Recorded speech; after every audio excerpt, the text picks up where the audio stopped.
Imagine if you had superpowers. That'd be pretty awesome, right? Well, yeah, it is pretty cool, but consider the flip side of that situation. It's a whole lot of responsibility, and a whole personal and social life that isn't really going to have the easiest time staying afloat, if we're being honest. While superheroes and their abilities are glamorized in the comics, the flip side of having those abilities is often highlighted as stressful, a struggle, and a constant predicament for our beloved heroes. So today we are taking a look at the top 10 superheroes who gave up their powers. Now we're focusing specifically on heroes who made the choice to give up their powers or were depowered thanks to a choice they made, rather than being depowered by another individual, aka almost every mutant on M-Day. So with that in mind, let's get to it. Starting us off in at number 10, we have the Hulk. Bruce Banner has long struggled with his dual identity. The Hulk is a big green monster that he cannot control, for the most part, especially in the earlier days, and he often tried very hard to reverse the effect of being exposed to that gamma radiation.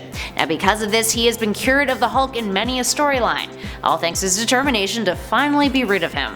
And in other storylines, he's embraced his angrier self.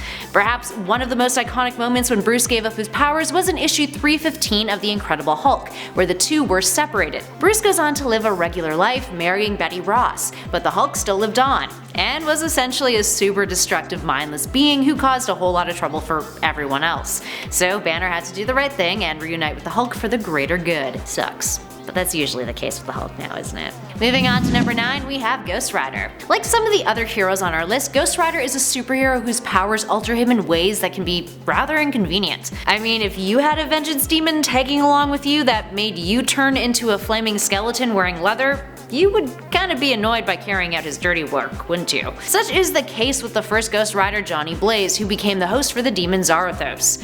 He would give up his Ghost Rider mantle when he fought against a villain named Centauros, who took his soul and placed that soul into a crystal. Zarathos would get trapped in that crystal too, and Blaze would eventually be released safe and sound, without the demon. Eventually they would be reconnected though, unfortunately for Blaze. And at number 8 we have Barbara Gordon. While Batgirl Barbara Gordon doesn't have any innate superpowers, she is still very much a kick superhero, and a valued member of the Bat family. She chose to give up being a superhero though for a noble cause, to fight for the greater good via politics.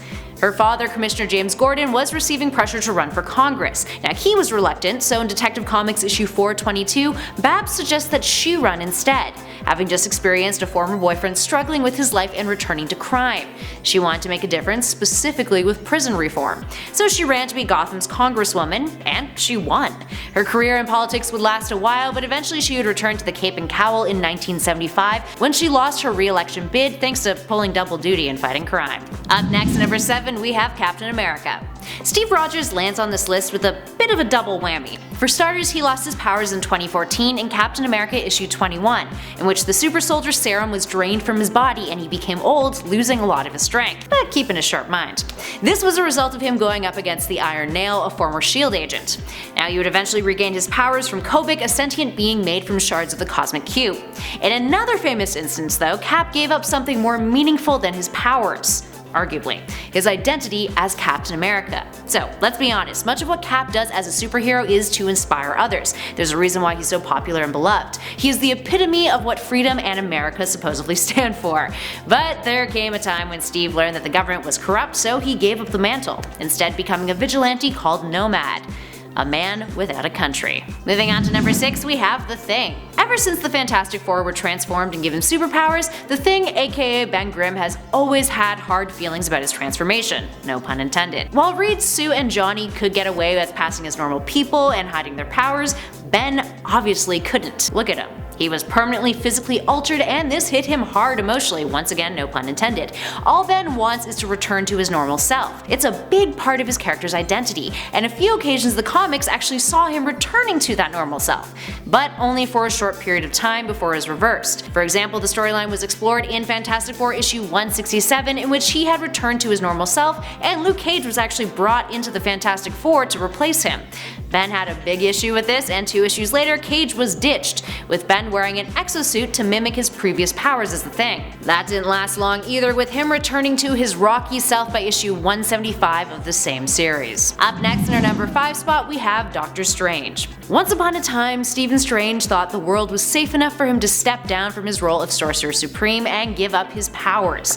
The Nameless One had been banished for good and his series was ending, with him eventually being brought back into the fray via the Defenders alongside the Hulk and Namor. His powers were given back to him with the help of the Ancient One so he could face off against Baron Mordo. And, more recently, there was hints of the hero retiring in Doctor Strange Volume 5, Issue 20, which ended that current run of his comic, shifting him back to his career as a surgeon now that his hands have been healed. Whether or not he's done for good is highly debatable, although he likely isn't if we're being honest, it's comic. So we'll have to see in Doctor Strange Surgeon Supreme Issue 1 when it's released. And if it has been released by the time this video drops, be sure to let us know in those comments below what you think of it, and what you think of the good doctor's fate. Up next at 4, Green Lantern. When Hal Jordan was Green Lantern, he gave up his ring to a successor, John Stewart. Why did he give it up? Well, because being a Green Lantern means more than just protecting your home planet. It means protecting a whole galactic sector, which did not bode well with his girlfriend Carol. Not because of the distance thing, but because she was the CEO of a company called Ferris, and Hal, while in space, almost destroyed a Ferris aircraft. So Carol was like, "It's me or your space cop gig," and Hal was like, "Well, I guess I'm giving up being a space cop." This went down in Green Lantern issue 181. But then, whoops Hal, you done goofed, because turns out Carol was actually Star Sapphire who had planned to get him to retire for her own agenda all along. Dun dun dun. Hal eventually rejoined the Corps in Green Lantern issue 199. In our number 3 spot we have Superman. Of course Superman has given up his powers at one point in his almost century-long career. Before Crisis on Infinite Earths, there was a storyline in which the Man of Steel had enough. In Alan Moore's Superman story arc, Whatever Happened to the Man of Tomorrow, Superman ended up having his powers removed thanks to gold kryptonite. It's all part of a storyline in which he's tricked by Mr. Mxyzptlk, and while fighting him he ends up killing the villain unintentionally. So, feeling bad about himself, he gives up his powers by walking into a room of gold kryptonite and becomes a regular old dude who goes by the name of Jordan for some reason and also grows a mustache. At the time, the issue was set up to be the last Superman issue, or at least the last before the reboot of Crisis on Infinite Earths, with it even being editor Julius Schwartz's last Superman comic. And fun fact, on the front of Action's comic issue 583, Schwartz can even be seen waving goodbye to the Man of Steel along other superheroes and 2 other famous DC icons, Jeanette Kahn and Kurt Swan. Coming up in our number 2 spot, Wonder Woman. In 1968, Wonder Woman was depowered in one of her most controversial sagas. Often referred to as her Ching era, she would operate without powers after choosing to give them up in order to save Steve Trevor.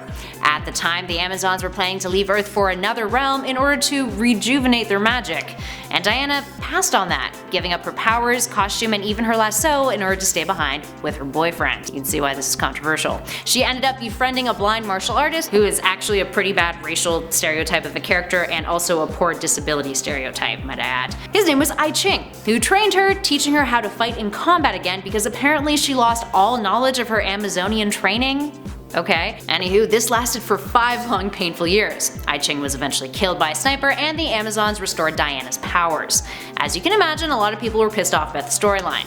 Or rather, a lot of women and female readers. Imagine if Superman depowered himself to save Lois Lane and then became the owner of a fashion boutique and didn't know how to fight anymore and made a bunch of friends with racial stereotypes. It'd be crappy, wouldn't it? Well, Gloria Steinem took to protesting the boyfriend-obsessed damsel in distress storyline, which eventually put enough pressure on DC. She published a think piece in the magazine Miss in 1972. The magazine was owned by the company that owns DC Comics, Warner Communications.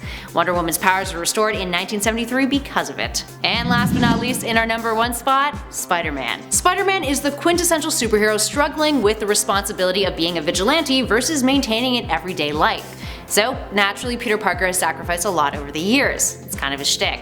But all that builds up, and the pressure of being a superhero can be overwhelming, especially when there's a lot going on with your personal life, and you're also like in your early 20s. Enter Amazing Spider-Man Volume 1 Issue 50. It's a bit of a domino effect, starting with Spider-Man stopping an attempted robbery and scaring an innocent bystander, who is frightened and asks him to leave. He then learns that his Aunt May is sick, and his grades start slipping and he performs badly on a big test in school. And he can't help but remember how his Uncle Ben's murder was what led him to becoming Spider-Man in the first place. But surprise surprise, that did not last much like the other heroes on our list. At first, Peter does his best to ignore Crime Spree led by Wilson Fisk, but eventually is inspired by his Uncle Ben's death in a different way.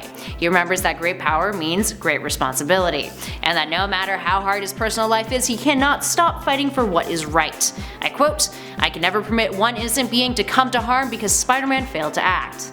I mean, there's no harm in taking a vacation every now and then, Spidey. Just saying. Alright, there we have it, friends. What superpower do you think would be the easiest to have and maintain a regular life with? Give us a shout in those comments below and let us know your thoughts and feels. If you dug this video, you know what to do. Hit that thumbs up button, share it with a friend, and be sure to subscribe to Top 10 Nerd to watch more videos like this. We'd love it if you stuck around more. In the meantime, thanks for watching. I'll catch you all in the next video.